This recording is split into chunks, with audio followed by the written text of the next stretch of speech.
The great hall of the Alien Tribunal was larger than any human cathedral. Its walls curved upward like the ribs of a giant beast, glowing with blue light that pulsed like a heartbeat. The ceiling was covered in strange symbols that shimmered as if alive. The floor was smooth black stone, reflecting the shapes of the humans standing nervously at its center. At the far end of the hall sat the tribunal, a council of alien women. Their skin shimmered in colors that shifted with the light: blue, silver, and pale violet. Their eyes were sharp, glowing with quiet fire. Each one wore armor that looked more ceremonial than practical, yet it radiated power. They were both beautiful and terrifying, figures of grace and judgment. A silence hung heavy in the chamber, broken only by the echo of distant drums that seemed to come from beneath the floor. The humans had been marched in under guard, soldiers with long spears tipped with glowing crystals.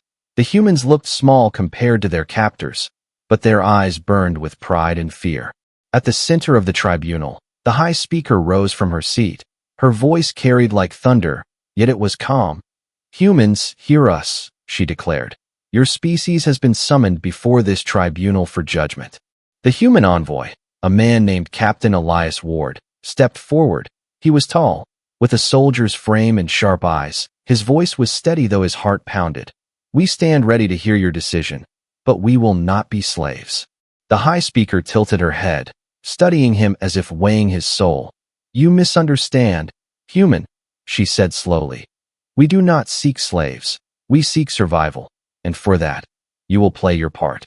Murmurs swept through the humans. Their whispers filled the hall. What part did she mean? What fate awaited them? The High Speaker lifted her hand and silence fell again.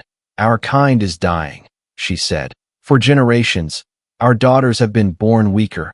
Our bloodline falters. Our future slips away. But within you, within the essence of humanity, lies the cure. The bond between your kind and ours is the only way forward." Captain Ward felt his chest tighten. He could not believe what he was hearing. "You cannot mean," he began, but the speaker's voice cut him off like a blade. "You must reproduce with our daughters," she said, her words ringing across the chamber. "It is commanded. It is law. It is survival." The humans gasped. Some shouted in disbelief. Others stood frozen as if struck by lightning. The sound of protest and confusion filled the hall, echoing against the glowing walls. One human scientist, Dr. Maya Wren, pushed forward, her face pale. "This is madness," she said, her voice trembling. "You cannot demand such a thing. We are not breeding stock. We are people. We are a race with dignity." The alien guards shifted, their spears glowing brighter. The tribunal's eyes turned colder. The High Speaker did not flinch. "We do not ask," she said. "We decree. The tribunal does not beg. Humanity has been chosen, and you will obey." The humans erupted again, anger rising. Some cried out that they would never submit. Some whispered in fear.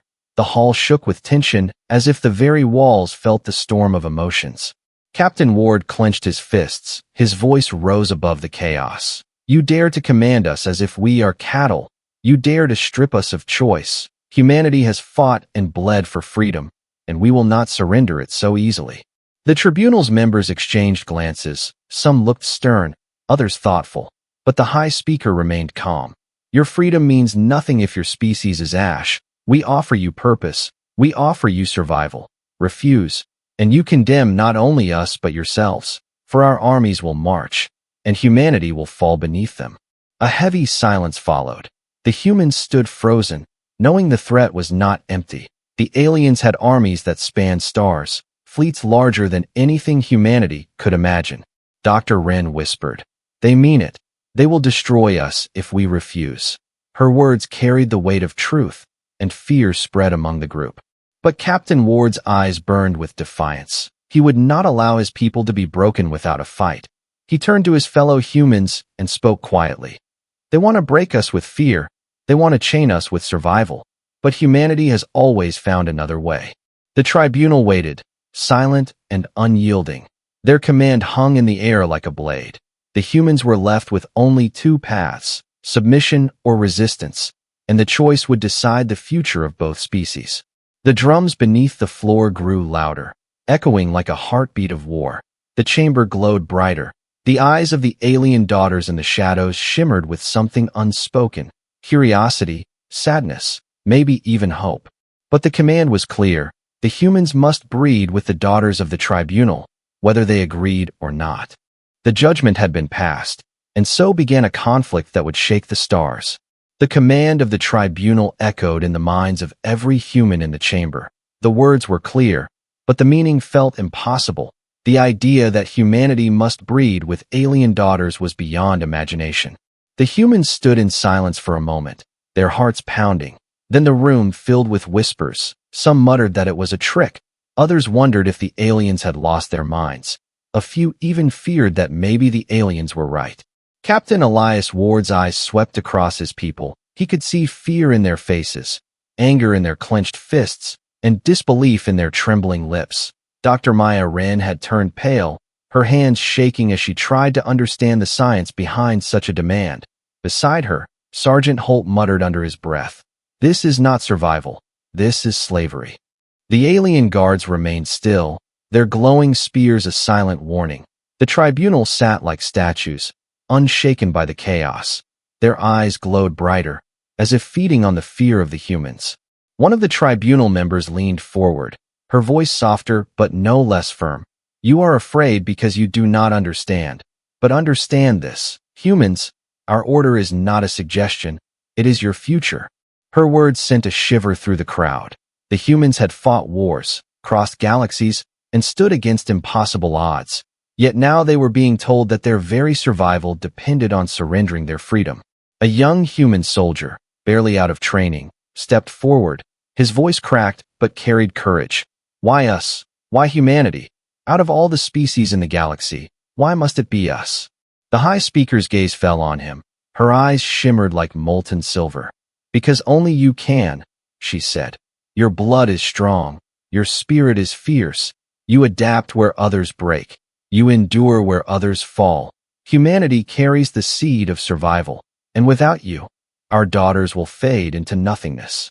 The hall went silent. The explanation only deepened the fear. It was not only a demand but a terrible truth. Humanity was chosen not by chance but by necessity. Dr. Wren whispered, "If they are right, if their daughters really cannot survive without us, then we hold their future in our hands." Her voice trembled. "But if we refuse, they will crush us to protect their own survival." The humans began to argue among themselves. Some believed they should agree, if only to buy time. Others said they must resist, no matter the cost. The tribunal watched silently, letting the humans fight with their own doubts. Captain Ward raised his hand, calling for silence. His voice cut through the noise. "Listen to me," he said. "They want us afraid. They want us divided. But fear is not our way. Humanity does not bow, not to kings, not to tyrants, not to alien tribunals." The words sparked fire in some of the humans. They stood taller, their eyes burning with defiance. But others still shook, torn between pride and fear. The High Speaker rose again, her presence filling the hall. "You may fight among yourselves, but your choice is meaningless," she said. "The tribunal has spoken, and what is spoken becomes law." As her words echoed, a heavy door at the side of the hall opened. A group of alien daughters entered. Their figures were tall and graceful, their faces beautiful yet strange. Their eyes held curiosity, sorrow, and something deeper. For the first time, the humans saw the ones they were commanded to join with. The sight sent a wave of unease through the humans. Some turned away, unable to look. Others stared in silence, torn between fascination and fear. Sergeant Holt clenched his fists, his voice a low growl. "They think we will bow because their daughters look like angels. But this is no union. This is a cage." The daughters stood in silence, their gazes meeting the humans. Their expressions were unreadable, but one pair of glowing eyes lingered on Captain Ward, watching him with something that felt almost human. The hall grew colder. The fear did not fade. It grew, yet beneath the fear, a spark of defiance burned. The humans might be small before the tribunal, but they were not broken, not yet. And as the drums beneath the floor beat louder, the air filled with tension, humanity knew that the true trial was only beginning. The humans stood frozen in the great hall. The alien daughters stood silent behind the tribunal, their glowing eyes fixed on the humans. The command still echoed in the air, heavy and impossible. Humanity must breed with the alien daughters. Captain Elias Ward felt the weight pressing on his chest. He could hear the whispers of his people, broken, angry, afraid. His own thoughts swirled like a storm. How could any of this be true? Why would such a powerful race need humanity? The High Speaker rose slowly from her throne. Her presence filled the chamber like a tidal wave. Her voice, calm but unshakable, spread across the hall. "You ask why," she said. "You demand to know the reason behind our decree." She lifted her hand, and the glowing ceiling shifted. The symbols above shimmered and formed into images of alien cities, towers crumbling, skies dimming, children with pale faces and weak bodies. The vision filled the hall with sorrow and dread. "Our daughters are dying," the speaker continued. "Every generation weaker than the last. Our bloodline collapses, our future fades. Without strength, without new life, we will vanish into dust." The images grew darker, vast alien fleets drifting empty in space, schools without children, temples abandoned. Even the most hardened human soldiers felt a chill. They had fought wars, but this was something deeper, a whole species dying in silence. Dr. Maya Ren whispered to herself, "Genetic collapse." She could see the truth in the visions, their DNA failing, their offspring unable to survive. She turned to the captain, her face pale. "They are not lying.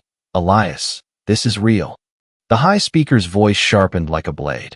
"Your kind carries what we cannot. Your blood is adaptable, strong, unbroken. Only with humanity can our daughters live. Without you, we are nothing." A shockwave passed through the humans. For the first time, the demand was no longer just a threat. It was a plea wrapped in law, a survival bargain forced on them. Sergeant Holt spat on the black stone floor, his voice filled with rage. "So that is it. You want us to be your cure. You want us to save your race at the cost of our freedom." One of the younger tribunal members leaned forward, her eyes softer than the others. "It is not want," she said.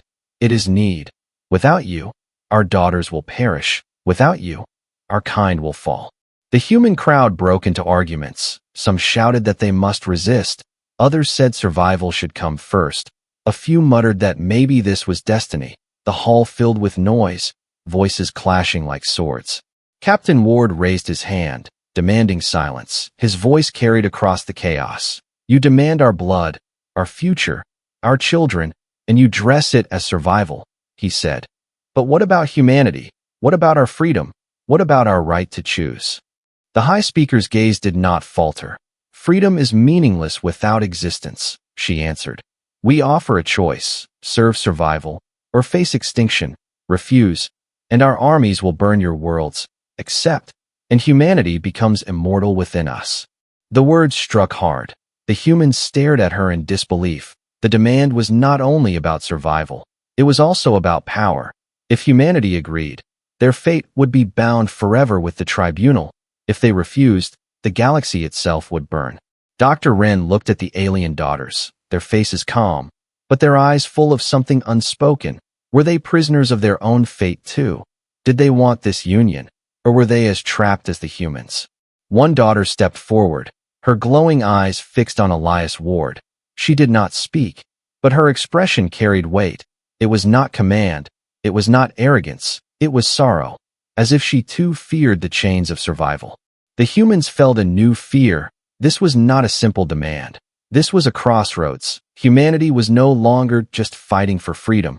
They were being forced to decide the fate of another species, and the tribunal made it clear there was no escape. The hall grew darker as the visions faded from the ceiling.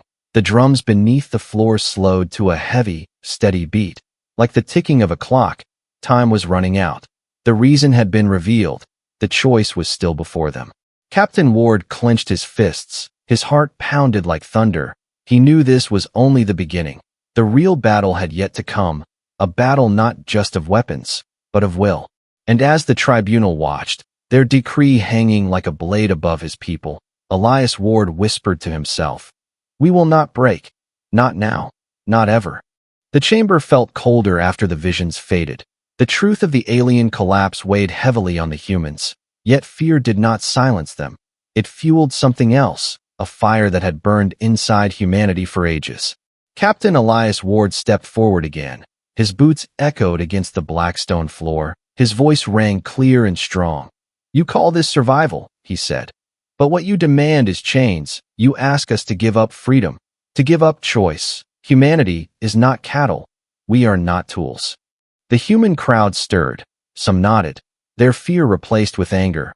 Others whispered, afraid of what defiance might bring.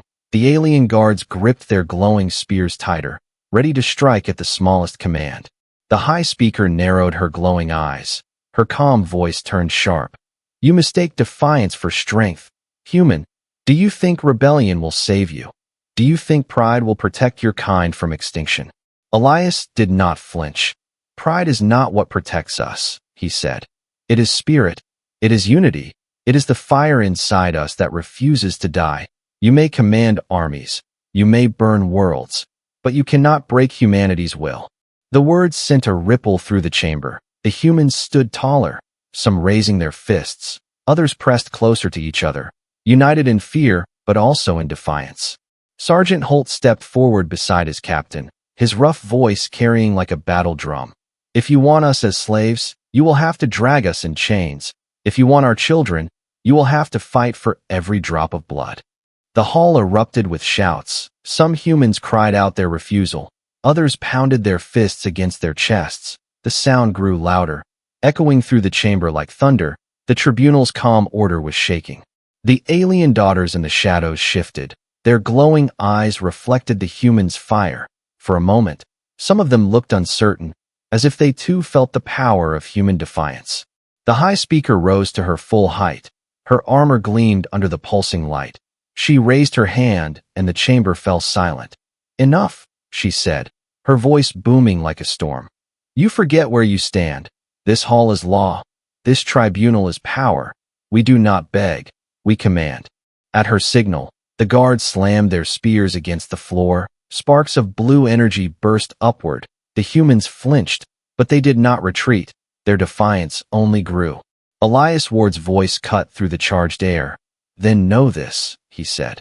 "You may have your armies, you may have your laws, but humanity has something you cannot command. We have choice, and no decree, no tribunal, no empire will ever take that from us." The words hit like a weapon. The chamber shook not from force, but from spirit. The humans roared together, a sound that rolled across the black stone like an earthquake. One of the younger tribunal members leaned close to the high speaker, whispering words that the humans could not hear. The speaker's eyes narrowed, but her expression remained unreadable. Dr. Maya Wren whispered to Elias, her voice filled with dread, "You are provoking them. If they unleash their armies, Earth will burn." Elias's eyes stayed locked on the tribunal. "Better to burn free than live as prisoners," he said. The alien daughters looked again at the humans, their expressions softer, their silence heavy. Among them, one young daughter's gaze lingered on Elias. Her eyes shimmered not with anger, but with something else, something unspoken. The hall was on the edge of eruption, defiance against power, freedom against law, humanity against survival. The high speaker's voice sliced through the noise once more. "So be it," she said coldly. "If humanity chooses defiance, then humanity chooses war." The drums beneath the floor thundered louder. The guards closed in. The humans stood shoulder to shoulder, ready for whatever storm was about to fall. And in that moment, as the tribunal's decree clashed with humanity's fire, the universe itself seemed to hold its breath. The first spark of rebellion had been lit, and nothing could stop the fire it would become. The tribunal's threat of war still echoed in the chamber. The humans stood strong in their defiance. Yet they knew the price could be destruction. The alien guards surrounded them, their glowing spears ready to strike at a single command. But in the shadows behind the tribunal, the alien daughters watched in silence, and their thoughts were not all the same. These daughters had been raised to obey, to follow the decrees of their mothers. They were told since birth that humans were the key to their survival. But as they looked upon the humans now, shouting with fire in their voices, standing proud against impossible odds, something stirred inside them. One daughter, her eyes glowing faint silver, leaned toward another. Her voice was a whisper that trembled with doubt. They are not like we were told, she said. They do not bow. They fight. Even when they are weak, they are different. The other daughter's gaze lingered on Captain Elias Ward, his defiance, his spirit, his refusal to surrender. It all struck something deep within her. Different, she echoed softly. Or stronger. The High Speaker spoke again, her voice cutting through the hall. Your defiance changes nothing. The tribunal has spoken. Humanity will obey or humanity will perish. The words carried finality, but the daughters felt unease. For the first time, doubt began to crack their perfect loyalty. Among the humans, Dr. Maya Wren noticed the daughters watching. She whispered to Elias, "Look at them. Not all of them believe this command. Some of them, they seem uncertain." Elias followed her gaze. His eyes met the silver-eyed daughters. For a moment, neither moved. In her expression, he saw something unexpected.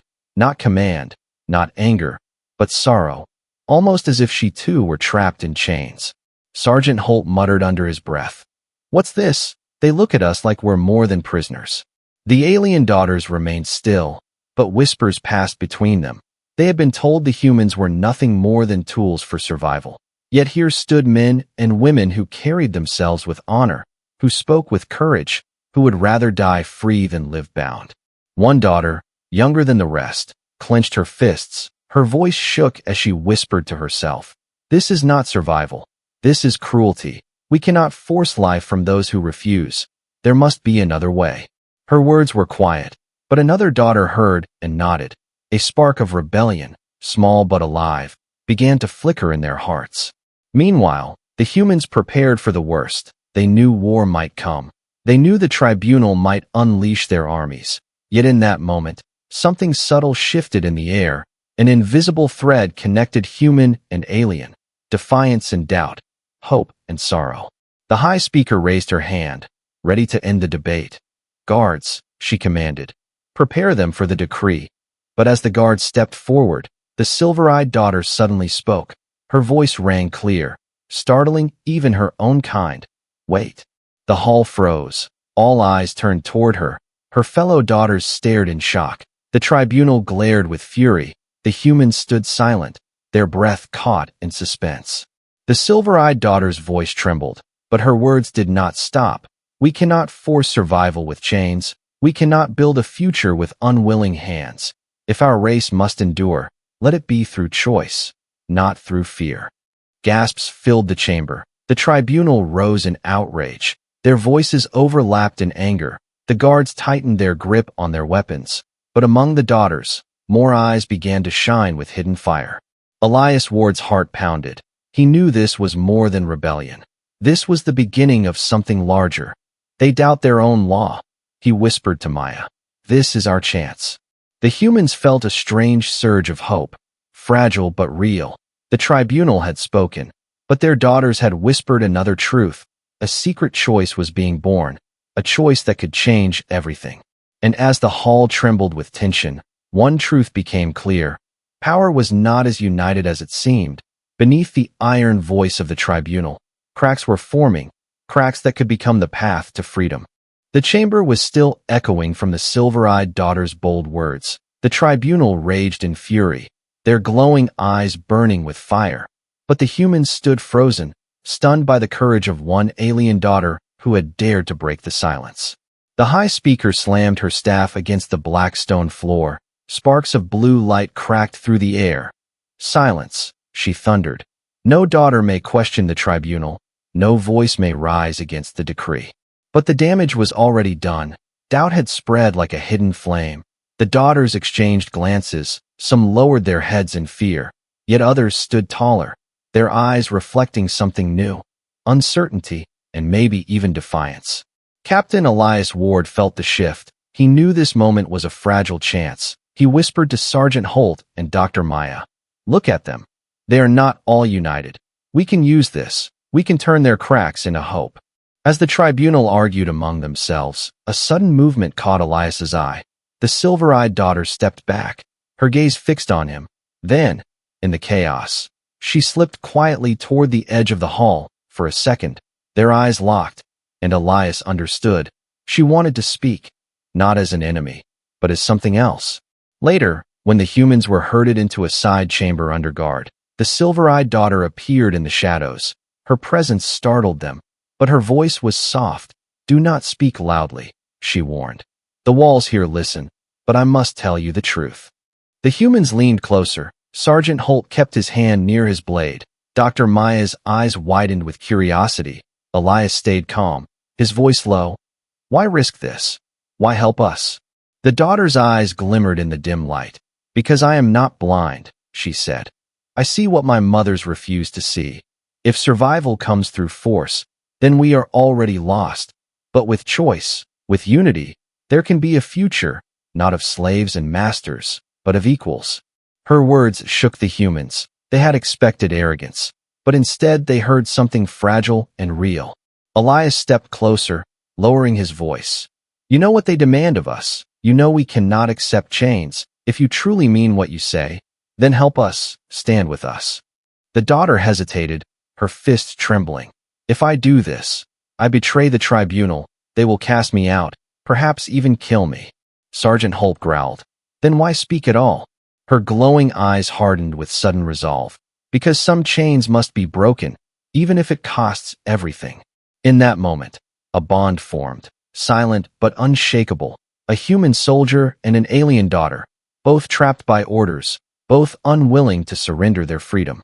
Dr. Maya whispered, "If she helps us, maybe we can find another path, one that saves both species without forcing this decree." The daughter nodded. "I cannot promise victory, but I can promise you this: you are not alone." The humans felt a flicker of hope, fragile but alive. The tribunal seemed unbreakable, yet within their own ranks, seeds of rebellion had begun to grow. Back in the Great Hall, the drums pounded louder. The tribunal prepared their final announcement, but beneath the thunder of power, a quiet alliance had been born. Elias looked at his people, his voice steady. "This is it," he whispered. "We have a choice now, a real choice, and we will fight for it." The silver-eyed daughter lowered her head, hiding her glow, but her voice carried strength. "And I will fight with you." The turning point had come, not with armies, not with weapons, but with courage, with a single act of defiance. The course of two species had shifted. The tribunal did not yet know, but the fire of resistance was no longer human alone. It now burned in alien hearts as well. And together, that fire could light the stars. The chamber trembled with the echo of drums. The tribunal prepared to deliver their final decree, believing their law would crush all resistance. The alien guards stood ready, their spears glowing brighter. The humans stood united, tense but unbroken, and in the shadows, the alien daughters watched with fire in their eyes. The high speaker rose, her voice thundered across the hall. "The decision is final. Humanity will obey the tribunal's command. Those who resist will be destroyed. Those who comply will be bound to our daughters. This is law." Her words struck like a hammer. The human crowd erupted in anger. Some shouted curses, others raised their fists, but no one bowed. Their defiance was louder than fear. Captain Elias Ward stepped forward, his voice carrying across the storm. "You may call it law, but we call it chains. You may hold armies, but we hold our will. Humanity does not kneel, not to kings, not to tyrants, not to you." The tribunal's eyes blazed with fury. The guards advanced, their weapons sparking with deadly energy. But then a voice rose above the chaos, strong and clear. "Stop!" cried the silver-eyed daughter. She stepped forward from the line of daughters, her glow bright and unyielding. "No future can be built with chains. No race can survive with force. If survival demands freedom's death, then it is not survival at all." The chamber froze. The humans stared in shock. The guards hesitated. The tribunal glared with rage, but her words had cracked something deeper. Another daughter stepped forward, then another. Their voices joined hers. "We do not accept this decree. We will not be vessels of fear. We choose a different path." The high speaker's fury shook the hall. "You betray your blood. You betray your mothers," she thundered, but her power was faltering. Her daughters, once silent, now stood against her, their glowing eyes no longer symbols of obedience but of rebellion. Elias Ward saw the moment. He raised his voice. "Look around you. Tribunal, your power is broken. Your decree is shattered. Not even your daughters will obey you now. Humanity will not bend, and neither will they." The guards faltered, unsure. The chamber boiled with tension. It was no longer humanity versus the tribunal. It was freedom against tyranny, choice against chains. The High Speaker lifted her staff, but before she could strike, the silver-eyed daughter stepped between her and the humans. Her voice rang like thunder. "No more." The tribunal's authority cracked. The daughters stood united. The humans stood defiant. The Great Hall of Judgment became the stage of rebellion. At last, the High Speaker lowered her staff. Her voice shook with fury and defeat. "So be it," she said. "You choose your path. You choose rebellion. Then your fate is no longer in our hands." She turned, her cloak of light swirling. The tribunal vanished into the shadows of the hall, leaving their command broken and their law undone. The guards stepped back, uncertain. The humans remained standing, unbowed. The daughters looked upon them not as prisoners, not as tools, but as equals. Elias Ward drew a long breath, his voice steady. "We are not your slaves. We are not your cure. If there is to be a future between our kinds, it will be by choice, not by decree." The silver-eyed daughter bowed her head, her voice soft but strong. "Then let us build that choice together." In that moment, something greater than survival was born, a fragile alliance, not of law or force, but of defiance and hope. The final judgment had been spoken, but not by the tribunal. It was spoken by those who chose freedom, and that choice would echo across the stars, shaping the destiny of both races forever.